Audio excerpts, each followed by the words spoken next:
ನಮಸ್ಕಾರ ಸ್ನೇಹಿತರೆ, ನಮ್ಮ ನಂಬಿಕೆಗೆ ಸ್ವಾಗತ ಸುಸ್ವಾಗತ. ಸ್ನೇಹಿತರೆ, ಜಗತ್ತು ಈಗ ಅಕ್ಷರಶಃ ಒಂದು ಬೆಂಕಿಯ ಉಂಡೆಯ ಮೇಲೆ ಕುಳಿತಿದೆ. ಇಸ್ರೇಲ್ ಮತ್ತು ಇರಾನ್ ನಡುವಿನ ಈ ಮಹಾಯುದ್ಧ 4ನೇ ವಾರಕ್ಕೆ ಕಾಲಿಟ್ಟಿದೆ. ಕಳೆದ 25 ದಿನಗಳಿಂದ ಎರಡೂ ಕಡೆಯಿಂದ ಭೀಕರ ಕ್ಷಿಪಣಿ ಮತ್ತು ಡ್ರೋನ್ ದಾಳಿಗಳು ನಡೆದಿವೆ. ಪರಿಸ್ಥಿತಿ ಎಷ್ಟು ವಿಕೋಪಕ್ಕೆ ಹೋಗಿದೆ ಅಂದರೆ, ಅತ್ತ ಇಸ್ರೇಲ್ನ ಪರಮಾಣು ಸ್ಥಾವರಗಳ ಬಳಿ ಕ್ಷಿಪಣಿಗಳು ಬಿದ್ದಿವೆ. ಇತ್ತ ಇರಾನ್ನ ಅತ್ಯಂತ ರಹಸ್ಯವಾದ ನಟಾಂಜ್ ಪರಮಾಣು ಕೇಂದ್ರದ ಮೇಲೂ ದಾಳಿ ನಡೆದಿದೆ. ಇಡೀ ಪಶ್ಚಿಮ ಏಷ್ಯಾ ರಣಾಂಗಣವಾಗಿರುವ ಈ ಹೊತ್ತಿನಲ್ಲಿ ಅಮೆರಿಕದ ಅಧ್ಯಕ್ಷ ಡೊನಾಲ್ಡ್ ಟ್ರಂಪ್ ದಿಢೀರಾಗಿ 5 ದಿನಗಳ ಕದನ ವಿರಾಮ ಘೋಷಿಸಿದ್ದಾರೆ. ಇದೀಗ ಈ ಯುದ್ಧ ಕೇವಲ 2 ದೇಶಗಳ ನಡುವಿನ ಸಂಘರ್ಷ ಮಾತ್ರವಾಗಿ ಉಳಿದಿಲ್ಲ. ಅದರ ಬಿಸಿ ಇರಾನ್ನಿಂದ ಸಾವಿರಾರು ಕಿಲೋಮೀಟರ್ ದೂರದಲ್ಲಿರುವ ನಿಮ್ಮ ಮನೆಯ ಅಡುಗೆ ಮನೆಗೂ ತಟ್ಟಿದೆ. ನೀವು ಬೆಳಗ್ಗೆ ಎದ್ದು ಕಾಫಿ ಮಾಡಲು ಹಚ್ಚುವ ಆ ಗ್ಯಾಸ್ ಸಿಲಿಂಡರ್ ಇದೆಯಲ್ಲ, ಅದರ ಬೆಲೆಗೂ ಮತ್ತು ಇರಾನ್ನ ಆ ಹೊರ್ಮುಜ್ ಜಲಸಂಧಿಗೂ ಅವಿನಾಭಾವ ಸಂಬಂಧವಿದೆ. ಇರಾನ್ ಮೇಲೆ ದಾಳಿಯಾದ್ರೆ ಭಾರತಕ್ಕೆ ಬರುವ ಗ್ಯಾಸ್ ಹಡಗುಗಳ ರಸ್ತೆ ಬಂದ್ ಆಗುತ್ತೆ. ಅಷ್ಟೇ ಅಲ್ಲ, ಈ 25 ದಿನಗಳ ಯುದ್ಧದ ಕಾರಣದಿಂದ ಹಡಗುಗಳ ವಿಮೆ ಬೆಲೆ 500% ಏರಿಕೆಯಾಗಿದೆ. ಅಂದರೆ ಅಲ್ಲಿ ಬೀಳುವ ಪ್ರತಿಯೊಂದು ಬಾಂಬ್ನ ಹೊರೆ ನಿಮ್ಮ ಗ್ಯಾಸ್ ಬಿಲ್ ಮೇಲೆ ಬೀಳುತ್ತೆ. ಹಾಗಿದ್ರೆ LPG ಅಂದರೆ ನಿಜವಾಗಿಯೂ ಏನು? ಅದು ಹುಟ್ಕೊಂಡಿದ್ದು ಹೇಗೆ? ಅಷ್ಟೇ ಅಲ್ಲ, ಭಾರತಕ್ಕೆ ಮೊದಲು ಬಂದಿದ್ದಾದ್ರೂ ಹೇಗೆ? ಇವತ್ತು ನಾವು ಇದರ ಮೇಲೆ ಇಷ್ಟೊಂದು ಹೇಗೆ ಅವಲಂಬನೆಗೆ ಒಳಗಾಗಿದ್ದೇವೆ? ಈ ಎಲ್ಲ ಕುತೂಹಲಕಾರಿ ಅಂಶಗಳನ್ನ ಇಂದಿನ ವಿಶೇಷ ವಿಡಿಯೋದಲ್ಲಿ ನೋಡ್ತಾ ಹೋಗೋಣ. ಎಲ್ಲಾ ವಿಧದ ತ್ವಚೆಯ ಸಮಸ್ಯೆಗಳಿಗೆ ಧೀಮಹಿ ಪ್ರಾಡಕ್ಟ್ ರಾಮಬಾಣದಂತೆ ಕೆಲಸ ಮಾಡುತ್ತೆ. ಕೇವಲ 3 ದಿನದಲ್ಲೇ ವ್ಯತ್ಯಾಸ ನೋಡ್ತೀರಾ. ಯಾವುದೇ ಅಡ್ಡ ಪರಿಣಾಮಗಳಿಲ್ಲ. ಕೆಮಿಕಲ್ ರಹಿತವಾದ 16 ನೈಸರ್ಗಿಕ ಪದಾರ್ಥಗಳ ಮಿಶ್ರಣದಿಂದ ತಯಾರಾದ 100% ಆರ್ಗ್ಯಾನಿಕ್ ಧೀಮಹಿ ಪ್ರಾಡಕ್ಟ್. ಹೆಚ್ಚಿನ ಮಾಹಿತಿಗಾಗಿ ಕೆಳಕಂಡ ದೂರವಾಣಿಗೆ ಸಂಪರ್ಕಿಸಿ. ಭೂಮಿಯ ಆಳದಿಂದ ಪೆಟ್ರೋಲ್ ಅಥವಾ ಡೀಸೆಲ್ ತೆಗೆಯುವಾಗ ಅದರ ಜೊತೆ ಒಂದಿಷ್ಟು ಗ್ಯಾಸ್ ಅಥವಾ ಅನಿಲ ಕೂಡ ಹೊರಬರುತ್ತೆ. ಅದನ್ನೇ ನಾವು LPG ಅಂತೀವಿ. ಇದನ್ನ ಹೇಗೆ ಅರ್ಥ ಮಾಡ್ಕೋಬೇಕು ಅಂದ್ರೆ, ನೀವು ಕಬ್ಬಿನ ಹಾಲು ತೆಗೆಯುವಾಗ ಹಾಲು ಮುಖ್ಯ ಉತ್ಪನ್ನ. ಆದರೆ ಆ ಕಬ್ಬನ್ನ ಹಿಂಡಿದ ಮೇಲೆ ಸಿಗುವ ಸಿಪ್ಪೆ ಅಥವಾ ಹಿಂಡಿ ಇದೆಯಲ್ಲ, ಅದು ಬೈ ಪ್ರಾಡಕ್ಟ್. ಹಾಗೆ ಭೂಮಿಯೊಳಗೆ ಪೆಟ್ರೋಲ್ ಸಿಗುವಾಗ ಅದರ ಜೊತೆಗೆ ಪುಕ್ಕಟಿಯಾಗಿ ಸಿಗುವ ಅನಿಲವೇ ಈ LPG. ಈ ಅನಿಲವನ್ನ ಸಿಲಿಂಡರ್ ಒಳಗೆ ತುಂಬುವಾಗ ವಿಪರೀತ ಪ್ರೆಷರ್ ಹಾಕಿ ತುಂಬುತ್ತಾರೆ. ಅನಿಲವನ್ನ ಅಷ್ಟು ಜೋರಾಗಿ ಅದುಮಿದಾಗ ಅದು ನೀರಾಗಿ, ಅಂದ್ರೆ ಲಿಕ್ವಿಡ್ ಆಗಿ ಬದಲಾಗುತ್ತದೆ. ಅದಕ್ಕೆ ಸಿಲಿಂಡರ್ ಅಲುಗಾಡಿಸಿದಾಗ ಒಳಗೆ ನೀರು ಇದ್ದಂತೆ ಸೌಂಡ್ ಬರೋದು. ಆದರೆ ಒಮ್ಮೆ ನೀವು ಒಲೆ ಹಚ್ಚಲು ರೆಗ್ಯುಲೇಟರ್ ಆನ್ ಮಾಡಿದ ತಕ್ಷಣ ಆ ಒತ್ತಡ ಕಡಿಮೆಯಾಗಿ ಅದು ಮತ್ತೆ ಅನಿಲವಾಗಿ ಹೊರಬಂದು ಉರಿಯುತ್ತದೆ. ಭೂಮಿಯ ಆಳದಲ್ಲಿ ತೈಲ ಮತ್ತು ಅನಿಲ ಒಂದು ದೊಡ್ಡ ಬಲೂನ್ನಂತೆ ಅಥವಾ ಕಲ್ಲಿನ ಪದರಗಳ ನಡುವೆ ಸಿಕ್ಕಾಕಿಕೊಂಡಿರುತ್ತವೆ. ನಾವು ಪೈಪ್ ಹಾಕಿ ತೈಲ ತೆಗೆಯುವಾಗ ಅನಿಲವು ಅತಿಯಾದ ಒತ್ತಡದಲ್ಲಿ ತಾನಾಗಿಯೇ ಹೊರಬರಲು ಪ್ರಯತ್ನಿಸುತ್ತದೆ. ಆಗ ಅದನ್ನು ಗಾಳಿಯಲ್ಲಿ ಹರಡಲು ಬಿಡದೆ ನೇರವಾಗಿ ಇನ್ನೊಂದು ಉಕ್ಕಿನ ಪೈಪ್ಗಳ ಮೂಲಕ ಒಂದು ದೊಡ್ಡ ಟ್ಯಾಂಕ್ಗೆ ಹರಿಸಲಾಗುತ್ತದೆ. ಹೀಗೆ ಬಂದ ಅನಿಲವನ್ನ ಫ್ರಾಕ್ಷನ್ ಪ್ಲಾಂಟ್ ಎನ್ನುವ ದೊಡ್ಡ ಘಟಕಕ್ಕೆ ಕಳುಹಿಸುತ್ತಾರೆ. ಅಲ್ಲಿ ಪೆಟ್ರೋಲ್ ಬೇರೆ, ಡೀಸೆಲ್ ಬೇರೆ ಮತ್ತು ಈ ಅನಿಲಗಳನ್ನ ಅಂದ್ರೆ ಪ್ರೊಪೇನ್, ಬ್ಯೂಟೇನ್ ಬೇರೆ ಬೇರೆ ಮಾಡಲಾಗುತ್ತೆ. ಹೀಗೆ ಲಿಕ್ವಿಡ್ ರೂಪದ ಅನಿಲವನ್ನು ಗಾಳಿ ಆಡದ ಗಟ್ಟಿಯಾದ ಕಬ್ಬಿಣದ ಗೋಳಾಕಾರದ ಟ್ಯಾಂಕ್ಗಳಲ್ಲಿ ಅಥವಾ ನಾವು ಮನೆಯಲ್ಲಿ ಬಳಸುವ ಕೆಂಪು ಸಿಲಿಂಡರ್ಗಳಲ್ಲಿ ತುಂಬಿ ಸೀಲ್ ಮಾಡಲಾಗುತ್ತದೆ. ನೀವು ರೆಗ್ಯುಲೇಟರ್ ಆನ್ ಮಾಡಿದ ತಕ್ಷಣ ಆ ಒತ್ತಡ ಕಡಿಮೆಯಾಗಿ ಆ ಲಿಕ್ವಿಡ್ ಮತ್ತೆ ಅನಿಲವಾಗಿ ಹೊರಬರುತ್ತದೆ. ಅಷ್ಟಕ್ಕೂ ಈ LPG ಕಂಡು ಹಿಡಿದಿದ್ದು ಹೇಗೆ ಗೊತ್ತಾ ಸ್ನೇಹಿತರೆ? ನಿಜಕ್ಕೂ ಈ LPG ಕಂಡು ಹಿಡಿದ ಕಥೆಯೇ ಒಂದು ವಿಚಿತ್ರ. 1910ರಲ್ಲಿ ಅಮೆರಿಕದಲ್ಲಿ ಒಬ್ಬ ವ್ಯಕ್ತಿ ಹೊಸದಾಗಿ ಕಾರ್ ಕೊಂಡ್ಕೊಂಡಿದ್ದ. ಆತ ಕಾರಿಗೆ ಪೆಟ್ರೋಲ್ ಹಾಕಿಸಿ ಮನೆಗೆ ಹೋದರೆ ಮರುದಿನ ಬೆಳಗ್ಗೆ ನೋಡುವಷ್ಟರಲ್ಲಿ ಅರ್ಧದಷ್ಟು ಪೆಟ್ರೋಲ್ ಗಾಳಿಯಲ್ಲಿ ಮಾಯವಾಗಿರ್ತಿತ್ತು. ಅಂದು ಪೆಟ್ರೋಲ್ ಹೀಗೆ ಗಾಳಿಯಲ್ಲಿ ಹಾರಿ ಹೋಗುವುದು ಕೇವಲ ಒಬ್ಬನ ಸಮಸ್ಯೆ ಆಗಿರಲಿಲ್ಲ. ಪೆಟ್ರೋಲ್ ಟ್ಯಾಂಕ್ಗಳು ಸ್ಫೋಟಗೊಳ್ಳಬಹುದು ಅಥವಾ ಬೆಂಕಿನೂ ಹತ್ಕೊಳ್ಬಹುದು ಎಂಬ ಭಯ ಜನರಲ್ಲಿತ್ತು. ಹಾಗಾಗಿ ಈ ಮಾಯವಾಗುವ ಪೆಟ್ರೋಲ್ ರಹಸ್ಯ ಭೇದಿಸಲು ಸರ್ಕಾರದ ಈ ಗಣಿ ಮತ್ತು ತೈಲ ಇಲಾಖೆಗೆ ಆತ ದೂರನ್ನ ಕೊಟ್ಟ. ಡಾಕ್ಟರ್ ವಾಲ್ಟರ್ ಸ್ಲೆಲ್ಲಿಂಗ್ ಅಂದು ಅಮೆರಿಕದ ಬ್ಯೂರೋ ಆಫ್ ಮೈನ್ಸ್ ಎಂಬ ಸರ್ಕಾರಿ ಸಂಸ್ಥೆಯಲ್ಲಿ ಕೆಮಿಸ್ಟ್ ಆಗಿ ಕೆಲಸ ಮಾಡ್ತಿದ್ರು. ಅಂದರೆ ಸ್ಫೋಟಕಗಳು ಮತ್ತು ತೈಲಕ್ಕೆ ಸಂಬಂಧಿಸಿದ ವಿಷಯಗಳಲ್ಲಿ ಅವರು ಅಂದಿನ ದಿನಗಳಲ್ಲಿ ದೊಡ್ಡ ತಜ್ಞರಾಗಿದ್ರು. ಹೀಗಾಗಿ ಈ ಮಾಯವಾಗುವ ಪೆಟ್ರೋಲ್ ರಹಸ್ಯ ಭೇದಿಸಲು ಸರ್ಕಾರವೇ ವಾಲ್ಟರ್ ಅವರನ್ನ ನೇಮಿಸಿತ್ತು. ಡಾಕ್ಟರ್ ವಾಲ್ಟರ್ ಈ ಕೇಸ್ ಕೈಗೆತ್ಕೊಂಡಾಗ ಅವರಿಗೆ ಎದುರಾದ ಮೊದಲ ಸವಾಲು ಅಂದ್ರೆ ಕಣ್ಣಿಗೆ ಕಾಣದ ಈ ಅನಿಲವನ್ನ ಹಿಡಿದಿಡೋದು ಹೇಗೆ. ವಾಲ್ಟರ್ ಆ ಪೆಟ್ರೋಲ್ ಅನ್ನ ತನ್ನ ಲ್ಯಾಬೊರೇಟರಿಯಲ್ಲಿ ಪರೀಕ್ಷಿಸಿದಾಗ ಅವರಿಗೆ ಒಂದು ಅಚ್ಚರಿಯ ಸತ್ಯ ಗೊತ್ತಾಯ್ತು. ಭೂಮಿಯ ಆಳದಿಂದ ಪೆಟ್ರೋಲ್ ತೆಗೆಯುವಾಗ ಅದರ ಅಣುಗಳ ನಡುವೆ ಅಡಗಿದ್ದ ಕೆಲವು ಅನಿಲಗಳು ವಾತಾವರಣದ ಉಷ್ಣಾಂಶಕ್ಕೆ ಸಿಕ್ಕ ತಕ್ಷಣ ಪೆಟ್ರೋಲ್ನಿಂದ ಬೇರ್ಪಟ್ಟು ಗಾಳಿಯಲ್ಲಿ ಹಾರಿ ಹೋಗುತ್ತಿದ್ವು. ಇದನ್ನೇ ಅವರು ಪ್ರೋಪೇನ್ ಮತ್ತು ಬ್ಯೂಟೇನ್ ಎಂದು ಗುರುತಿಸಿದರು. ಇದನ್ನ ಗುರುತಿಸಿದ ನಂತರ ಈ ಅನಿಲಗಳಲ್ಲಿ ಅಡಗಿರುವ ಶಕ್ತಿಯನ್ನ ಪರೀಕ್ಷಿಸಲು ವಾಲ್ಟರ್ ಮುಂದಾದ್ರು. ಅದಕ್ಕಾಗಿ ಏನ್ ಮಾಡಿದ್ರು, ಒಂದು ಬಾಟಲಿಯಲ್ಲಿ ಈ ಅನಿಲವನ್ನ ತುಂಬಿಸಿ ಅದನ್ನ ಬಿಸಿ ನೀರಿನಲ್ಲಿ ಇಟ್ರು.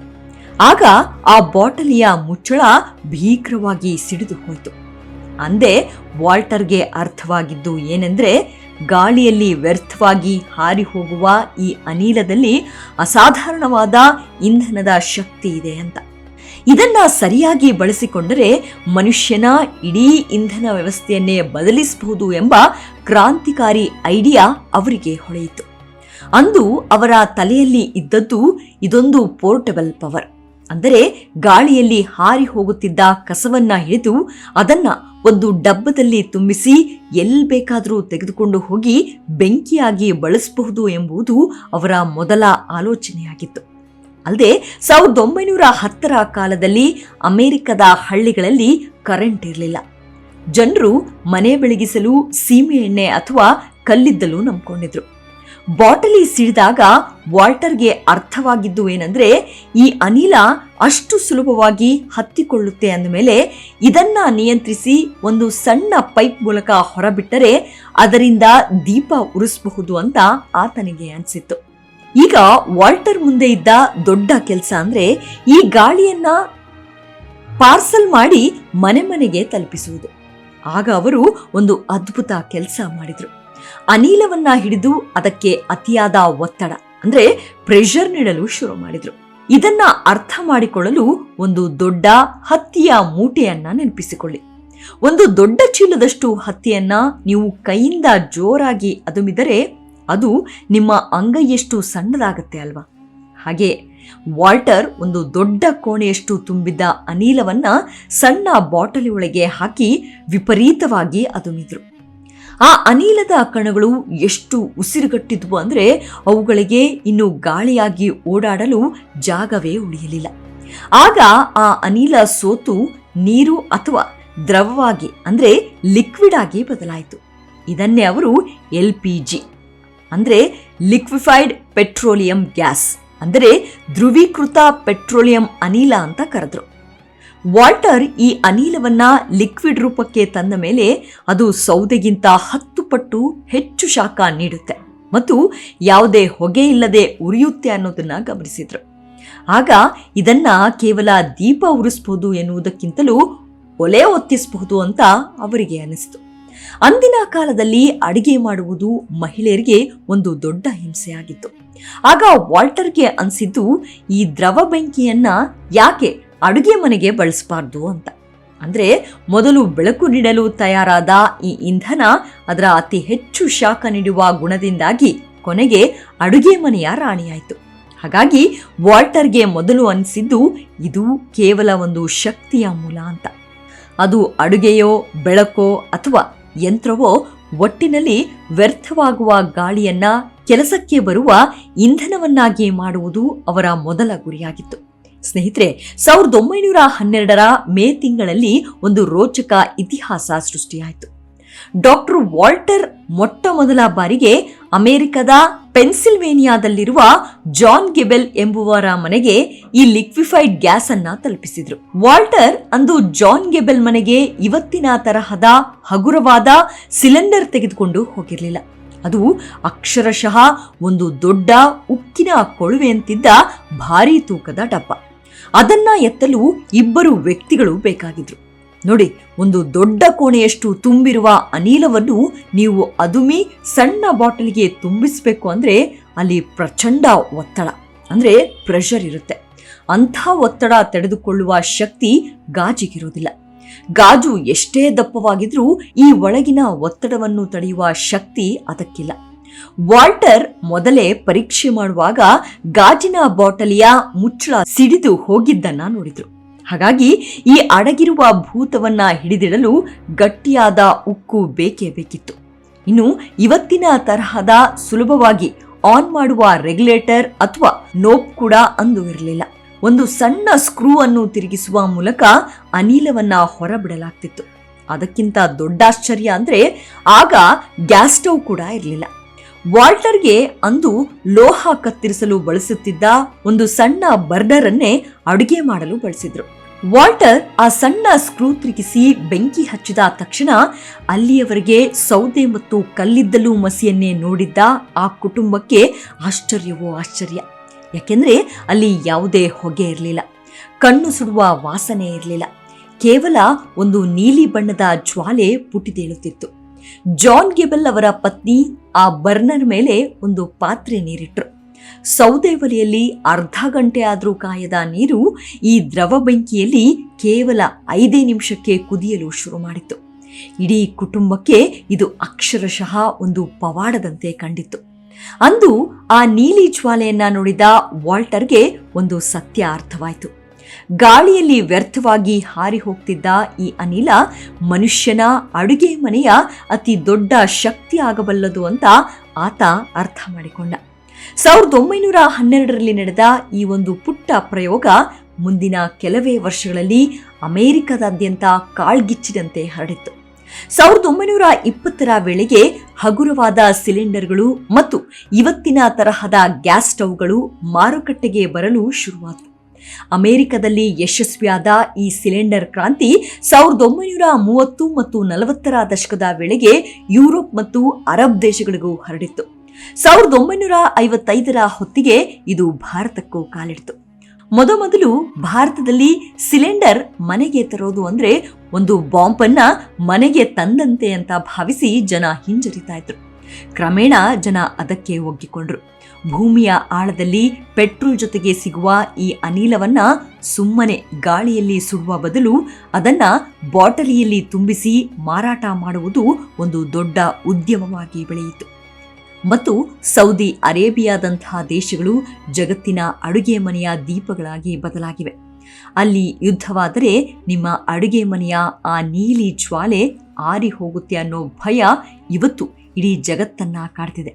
ಸ್ನೇಹಿತರೆ, ಸದ್ಯ ಅಮೆರಿಕ ಅಧ್ಯಕ್ಷ ಟ್ರಂಪ್ ಘೋಷಿಸಿರುವ ಈ 5 ದಿನಗಳ ಕದನ ವಿರಾಮ ಸದ್ಯಕ್ಕೆ ನಮಗೆ ನಿಟ್ಟುಸಿರು ಬಿಡುವಂತೆ ಮಾಡಿರಬಹುದು. ಆದರೆ ಈ 120 ಗಂಟೆಗಳ ಅವಧಿಯಲ್ಲಿ ಸಂಧಾನ ವಿಫಲವಾಗಿ ಆ ಹೋರ್ಮಜ್ ಜಲಸಂಧಿಯ ಹಾದಿ ಬಂದಾದ್ರೆ ಸಮುದ್ರದ ಮೇಲೆ ತೇಲಿ ಬರುತ್ತಿರುವ ಈ ಗ್ಯಾಸ್ ಹಡಗುಗಳ ದಾರಿ ತಪ್ಪಲಿವೆ. ಆಗ ನಿಮ್ಮ ಮನೆಯ ಸಿಲಿಂಡರ್ ಬೆಲೆ ಗಗನಕ್ಕೇರುವುದು ಮಾತ್ರವಲ್ಲ, ಪೂರೈಕೆಯು ನಿಂತು ಹೋಗಬಹುದು. 120 ಗಂಟೆಗಳ ಈ ಕೌಂಟ್ ಡೌನ್ ಮುಗಿದ ಮೇಲೆ ಜಗತ್ತು ಶಾಂತಿ ಆಗುತ್ತಾ ಅಥವಾ ಬೆಂಕಿಯ ಉಂಡೆ ಆಗುತ್ತಾ ಕಾದ್ ನೋಡಬೇಕು, ಬೇರೆ ದಾರಿ ಇಲ್ಲ.